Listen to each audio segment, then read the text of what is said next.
Hi everyone, welcome to Simran's chemistry class. तो आज हम स्टडी करेंगे एक्सेप्टेबिलिटी ऑफ वेव फंक्शन। तो हमारे पास ना वेव फंक्शन के लिए चार सेट ऑफ कंडीशंस होती हैं। अगर कोई वेव फंक्शन इन चारों कंडीशंस को फुलफिल करेगा तब वो एक्सेप्टेबल है, अदरवाइज वो नॉट एक्सेप्टेबल है। तो हम उन चारों कंडीशंस को एक एक करके स्टडी करेंगे। सबसे पहले हम पहली कंडीशन की बात करते हैं। According to first condition wave function must be finite. According to first condition wave function must be finite. इसका क्या मतलब है, इसको हम और एक्सपेंड करके लिख सकते हैं। दिस इंप्लाइज कि wave function should not be infinite at the boundary and inside the boundary. At the boundary and inside the boundary,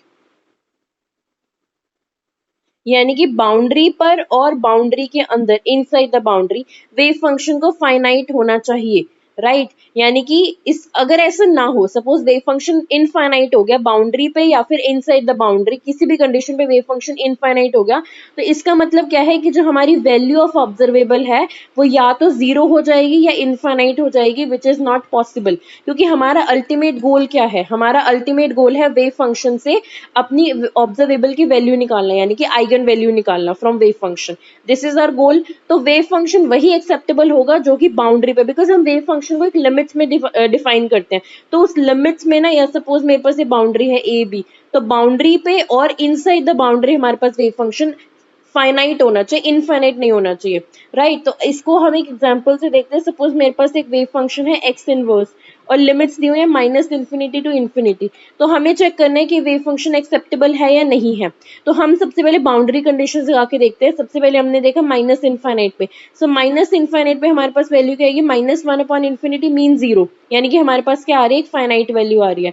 अगर हम दूसरी बाउंड्री कंडीशन देखेंगे तो उस कंडीशन पे भी हमारे पास क्या आएगा, वन अपॉन इन्फिनिटी यानी कि zero. Zero is also finite value, but in side the boundary हमारे पास एक वैल्यू जीरो भी एग्जिस्ट करती है, और zero inverse means one upon zero जो कि इनफाइनाइट होती है। तो हमारे पास एक ऐसी वैल्यू हमें मिल गई है जो कि हमें बाउंड्री के अंदर वेव फंक्शन को इनफाइनाइट करके देती है। इसका मतलब ये जो वेव फंक्शन है, this is not acceptable, this wave function is not acceptable. So ये हमारे पास पहली कंडीशन है कि वेव फंक्शन को बाउंड्री के अंदर और बाउंड्री के ऊपर फाइनाइट वैल्यू देनी चाहिए, कहीं पर भी इनफाइनाइट वैल्यू नहीं आनी चाहिए। राइट नेक्स्ट हम अपनी सेकंड कंडीशन की बात करते हैं कि wave function must B single valued. Wave function must B single valued. अब इस बात से क्या मतलब है, सपोज करो हम सबसे पहले ना एक वेव फंक्शन की बात करते हैं साई एक्स की। साई एक्स कोई वेव फंक्शन है और इसका एक्स के साथ ग्राफ कुछ इस तरह से आता है, कुछ इस तरह से। तो यहाँ पे देखो कि x के गिवन वैल्यू के लिए, सपोज इस वैल्यू के लिए हमारे पास वेव फंक्शन की एक वैल्यू, दूसरी वैल्यू और तीसरी वैल्यू, मींस यहाँ पे हमारे पास वेव फंक्शन की तीन वैल्यूज पॉसिबल है for a given value of x। तो इसका क्या मतलब है कि जो हमारा वेव फंक्शन है साई एक्स एक ऐसा है मल्टी वैल्यूड है। Wave function is multi valued, but वही वेव फंक्शन एक्सेप्टेबल होते हैं जो सिंगल वैल्यूड होते हैं। मींस x की गिवन वैल्यू के लिए, x की गिवन वैल्यू के लिए वेव फंक्शन की एक ही वैल्यू आनी चाहिए, मीन सिंगल वैल्यू आनी चाहिए, वही वेव फंक्शन एक्सेप्टेबल है। अब अगर ऐसा ना हो, ऐसा अगर ना हो, सपोज मेरे पास मल्टी वैल्यूड फंक्शन है, मल्टी वैल्यूड फंक्शन के वजह से हमारे पास किसी एक रीजन में इलेक्ट्रॉन्स के पाए जाने की प्रोबेबिलिटी या फिर उस ऑब्जर्वेबल की वैल्यू या फिर वैल्यू ऑफ ऑब्जर्वेबल, ये हमारे पास मोर देन वन, एक से ज्यादा वैल्यूज पॉसिबल होंगी, जो कि ऐसा नहीं हो सकता। देखो अगर मेरा वेव फंक्शन मल्टी वैल्यूड है, मल्टी वैल्यूड का मतलब है कि वो गिवन वैल्यू ऑफ ऑब्जर्वेबल के लिए एक से ज्यादा वैल्यूज दे रहे हैं। इसका मतलब है कि अगर वो वेव फंक्शन एक्सेप्टेबल होता तो उस रीजन में प्रोबेबिलिटी या उसकी वैल्यू ऑफ ऑब्जर्वेबल की एक से ज्यादा पॉसिबिलिटी होती, जो कि पॉसिबल नहीं है। इस वजह से wave function must B single valued. अगर इसको एग्जाम्पल के लिए देखना है तो हमें हमेशा वेव फंक्शन की सिंगल वैल्यू आनी चाहिए। तो हमने क्या सपोज किया कि मेरे पास वेव फंक्शन है साइन इनवर्स एक्स, तो अगर मैं x की एक वैल्यू पुट करूंगी तो इसकी कोरस्पॉन्डिंग, यानी कि साइन इनवर्स वन, इसकी कोरस्पॉन्डिंग जो वेव फंक्शन है वो हमें मल्टी वैल्यूड मींस एक से ज्यादा वैल्यूज देगा, 5π/2, π/2, 9π/2 एंड सो ऑन। राइट यानी कि ये वेव फंक्शन, तभी हम इनवर्स वेव फंक्शंस को क्वांटम मैकेनिक्स में यूज नहीं करते। ये जो हाइपरबॉलिक फंक्शंस होते हैं, इन फंक्शंस को हम क्वांटम में यूज नहीं करते हैं, बिकॉज ये मल्टी वैल्यूड फंक्शंस होते हैं। सो मल्टी वैल्यूड फंक्शंस नहीं होना चाहिए, वेव फंक्शन वही एक्सेप्टेबल होगा जो कि होगा सिंगल वैल्यूड, मीन्स वेरिएबल की एक वैल्यू के कॉरस्पॉन्डिंग सिर्फ एक वैल्यू ही आनी चाहिए वेव फंक्शन की, नहीं तो ऑब्जर्वेबल की वैल्यू एक से ज्यादा पॉसिबल होगी, राइट, जो कि एक्सेप्टेबल नहीं है। अब हम अपनी थर्ड कंडीशन की बात करते हैं। According to third condition wave function must be normalizable, wave function must be normalizable. इसका क्या मतलब है नॉर्मलाइजेबल वेव फंक्शन का? सबसे पहले बात करते हैं नॉर्मलाइजेशन क्या होती है। नॉर्मलाइजेशन का मतलब है अगर हमारे पास वेव फंक्शन, उसका कॉन्जुगेट विद रिस्पेक्ट टू डीटा जब हम इंटीग्रेट करेंगे, अगर इसकी वैल्यू 1 आ रही है तो इसका मतलब वेव फंक्शन जो है वो नॉर्मलाइज्ड है, राइट। नॉर्मलाइजेबल का क्या मतलब है कि जो भी हम कोई वेव फंक्शन साई की बात करें तो इसकी जो वैल्यू है वो या तो वो ये वैल्यू हमेशा फाइनाइट आनी चाहिए, ये वैल्यू ना तो जीरो आनी चाहिए ना इनफाइनाइट आनी चाहिए। अगर हमारे पास इस कंडीशन में जब मैं साई को पुट करूंगी, अगर मैं मेरे पास सपोज वेव फंक्शन साई है, मैं इसको साई को यहाँ पुट करूंगी, उसका कॉम्प्लेक्स कॉन्जुगेट को यहाँ रखूंगी, उसको डी टाउ के रिस्पेक्ट में मीन्स वॉल्यूम एलिमेंट के रिस्पेक्ट में इंटीग्रेट करूंगी, तो ये सब करने के बाद मेरे पास वैल्यू फाइनाइट आनी चाहिए। अगर फाइनाइट आ रही है तभी वो वेव फंक्शन नॉर्मलाइजेबल है, अगर वैल्यू या तो जीरो आए या फिर इनफाइनाइट है, अंडर दीज टू कंडीशंस जो मेरे पास फंक्शन है वो नॉट नॉर्मलाइजेबल है। अगर फंक्शन नॉर्मलाइजेबल नहीं है तो साई एक्सेप्टेबल नहीं है। साई वही वेव फंक्शंस एक्सेप्टेबल होते हैं जो कि नॉर्मलाइजेबल होते हैं, मतलब जो इस कंडीशन को फुलफिल करते हैं। तो बहुत इंपॉर्टेंट पॉइंट था और ये हमारी थर्ड कंडीशन थी। अब हम फोर्थ कंडीशन की बात करते हैं।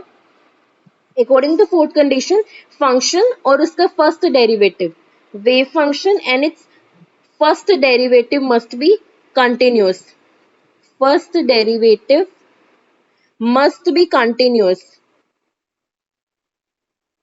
इसका क्या मतलब है कि सपोज मेरे पास कोई वेव फंक्शन साई है और मैं इसका कर्व ड्रॉ करती हूँ with respect to X, psi X and X, मेरे पास कर्व इस तरह से आना चाहिए कि कहीं से भी ब्रेक नहीं होना चाहिए, उसे हम बोलते हैं कंटिन्यूअस कर्व। कंटिन्यूअस मींस मुझे पेन उठाने की जरूरत नहीं पड़नी चाहिए इसका ग्राफ ड्रॉ करते हुए, तो इसको हम बोलेंगे कि ये हमारे पास नॉट कंटिन्यूअस है, this is not continuous. But acceptable wave function वही होगा जो कि कंटिन्यूअस होगा। नेक्स्ट, अब इसका क्या मतलब है कि फर्स्ट डेरिवेटिव भी कंटिन्यूअस होना चाहिए। फर्स्ट डेरिवेटिव कंटिन्यूअस होने का क्या मतलब है कि सपोज मैं अगेन ये फंक्शन कोई ग्राफ ड्रॉ करती हूँ, मेरे पास ग्राफ इस तरह से आता है, अब ये भी वेव फंक्शन जो है वो अनएक्सेप्टेबल होगा क्योंकि इसका फर्स्ट डेरिवेटिव जो है वो कंटिन्यूअस नहीं है। फर्स्ट डेरिवेटिव कंटिन्यूअस होने का मतलब है किसी भी पॉइंट पे जो स्लोप है वो हमारे पास जीरो नहीं आनी चाहिए। इस पॉइंट पे स्लोप जीरो आ रही है लेकिन किसी भी पॉइंट पे स्लोप जो है वो जीरो नहीं आनी चाहिए। अगर हमारे पास किसी भी पॉइंट पे स्लोप जीरो आए तो वो उसका फर्स्ट डेरिवेटिव कंटिन्यूअस नहीं होता है। तो ये कंडीशन है हमारे पास कि वेव फंक्शन और उसका first derivative must be continuous. Wave function continuous होना समझ में आ गया कि कहीं पे भी पेन नहीं उठना चाहिए, और उसका फर्स्ट डेरिवेटिव कंटिन्यूअस होने का मतलब है किसी भी पॉइंट पे स्लोप जो है वो जीरो नहीं होनी चाहिए, राइट। यहाँ पे स्लोप जीरो हो रही है। स्लोप जीरो क्यों हो रही है? क्योंकि हमारे पास 90 डिग्री के एंगल बने और tan 90 जीरो होता है, तो हमारे पास कहीं पे भी स्लोप जीरो नहीं होनी चाहिए, right. So this is sorry, यहाँ पे tan जीरो बन रहा है ना, और tan जीरो जीरो होता है। हमारे पास tan जीरो जो होता है वो होता है sin zero upon cos zero. sin zero zero होता है, cos जीरो 1 होता है, तो यहाँ पे थीटा यानी कि जो एंगल है वो 0 डिग्री बन रहा है, और स्लोप हमारे पास होती है tan थीटा, राइट। तो यहाँ पे हमारे पास tan जीरो मतलब 1 वैल्यू आ रही, 0 वैल्यू आ रही है, tan जीरो मीन जीरो, तो कहीं पे भी स्लोप जीरो नहीं होना चाहिए किसी भी पॉइंट पे, तो वो वेव फंक्शन एक्सेप्टेबल होते हैं। तो अभी हमने क्या किया, हमने 4 कंडीशंस देखी एक्सेप्टेबिलिटी की। सबसे पहली कंडीशन देखी, वेव फंक्शन फाइनाइट होना चाहिए विद इन द बाउंड्री और एट द बाउंड्री, किसी भी पॉइंट पे वेव फंक्शन को इनफाइनाइट नहीं होना चाहिए। सेकंड कंडीशन है wave function must B single valued. Single valued का क्या मतलब है कि एक वैल्यू ऑफ ऑब्जर्वेबल के, एक वैल्यू ऑफ वेरिएबल के कॉरेस्पॉन्डिंग हमारे पास वेव फंक्शन की सिर्फ एक ही वैल्यू आनी चाहिए, ये होता है सिंगल वैल्यूड। तीसरी कंडीशन की बात करें तो वेव फंक्शन मस्ट बी नॉर्मलाइजेबल। नॉर्मलाइजेबल का मतलब है कि हमारे पास ये जो साई स्टार डी टाउ है, ये इसकी वैल्यू फाइनाइट आनी चाहिए, यानी कि इसकी वैल्यू जीरो नहीं आनी चाहिए और इनफाइनाइट नहीं आनी चाहिए। फोर्थ कंडीशन की अगर हम बात करें तो वेव फंक्शन और उसका first derivative must be continuous. Wave function and its first derivative must be continuous, must be continuous. Wave function continuous होने का मतलब है कि कहीं पे भी पेन नहीं उठना चाहिए। कर्व ड्रॉ करते हो उसका फर्स्ट डेरिवेटिव का मतलब है किसी भी पॉइंट पे स्लोप जो है वो जीरो नहीं होनी चाहिए। स्लोप जीरो का मतलब है थीटा जीरो नहीं होना चाहिए। थीटा जीरो होने का मतलब है कि tan थीटा जो है वो जीरो नहीं होना चाहिए। So this is all about acceptability of wave function. I hope कि आज की वीडियो आपको क्लियर होगी। If you guys like our video then please subscribe to our channel. Thank you so much.